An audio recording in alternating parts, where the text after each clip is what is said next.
अस्सलाम वालेकुम। उम्मीद है सब खैरियत से होंगे। आज एक ऐसी इंफॉर्मेशन आप लोगों के सामने शेयर करने लगा हूँ। बैठा बैठा स्टडी ही कर रहा था। स्टडी में एक ऐसी मेरे दिमाग में बात आई कि मैं आप लोगों को बताऊं। तो इसमें ना एक बुखार है, ये आपने देखा है और सबको होता है। बुखार को जो है ना इसमें चेक करना है कि बुखार क्या चीज होती है, क्यों बुखार होता है, क्या ये एक बीमारी है, इसमें क्या चीज शो होती है जिससे बंदे को लगता है कि बुखार है, और ये बुखार ही क्यों इसे कहा जाता है, क्या बॉडी के अंदर क्या मसला होता है जिस वजह से बुखार होता है। अब मैं आपको बताऊं कि जब एक बाइक होती है या किसी चीज को, मशीनरी को इश्यू बनता है, इलेक्ट्रिशियन जो होता है ना वो जब किसी मोटर को खराब करते हैं या फिर इस तरह, तो वो अपनी मीटर को लगा के चेक करता है और उसे पता चलता है कि यहाँ पे मसला आ रहा है। तो जैसे बिजली का वो ब्रेकर ऊपर हो जाता है, पता चलता है यार ये ना कोई कहीं ना कहीं मसला आ गया है जिस वजह से ब्रेकर ऊपर चला गया, ऑफ हो गया। तो ये बुखार जो है ना, ये भी हमारी बॉडी को ना सिग्नल देता है, इशारा करवा रहा होता है। तो ऐसी है बुखार की वजह काफी हो जाती है। जिस्म के अंदर इन्फेक्शन हो जाता है, इन्फ्लेमेशन हो जाती है। जब इन्फ्लेमेशन होती है तो फिर भी जो है ना बुखार होने के चांस होते हैं। बॉडी स्वेल हो जाती है, दर्द ज्यादा होने की वजह से बुखार चढ़ जाता है।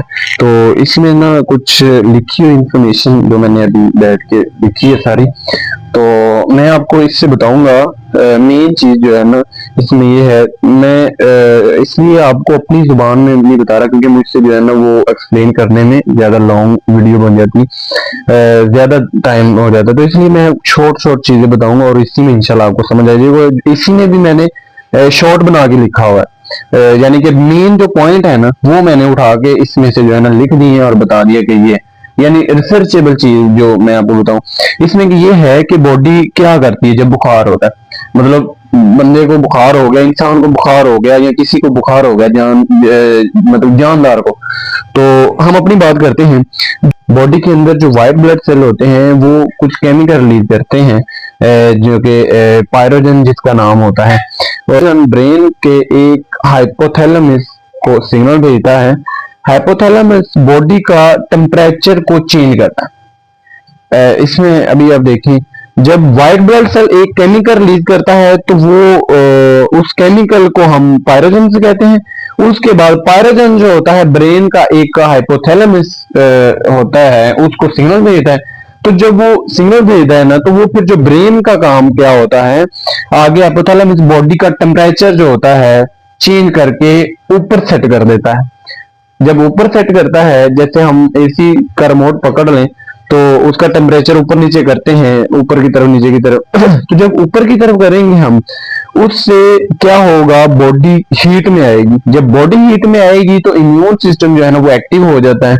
जब इम्यून सिस्टम एक्टिव हो जाएगा तो जो हमारे ऑर्गन्स होते हैं, बुखार यानी कि बैक्टीरिया जो ज्यादा होता है हमारे डिफरेंट ऑर्गन्स के अंदर बैक्टीरिया हो जाता है, तो माइक्रोब्स हो जाते हैं, उनको जो है ना वो किल करता है। यानी कि जब हमारा हाइपोथैलेमस जो होता है ये टेम्परेचर चेंज करता है तो फिर एकदम, यानी 37 डिग्री सेल्सियस से ऊपर जब लेके जाता है तो बॉडी हीट में आती है, इम्यून सिस्टम जो है ना ज्यादा तेज हो जाता है, एक्टिव हो जाता है।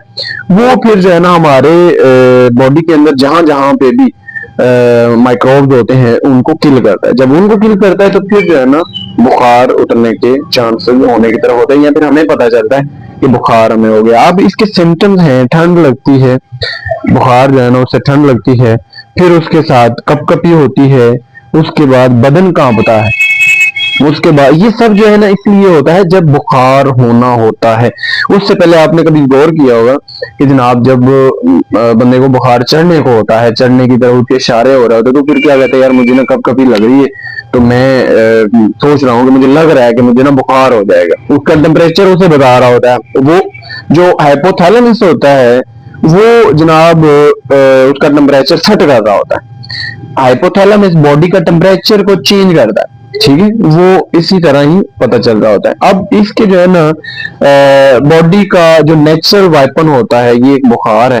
बॉडी के अंदर जब ये चीजें होती हैं, इनका वाइपन होता है, इनको बताता है कि जो है ना आपको ये मसला होने वाला है। थैंक यू सो मच, उम्मीद है कि आपको समझ आई होगी। बहुत शुक्रिया, थैंक यू सो मच।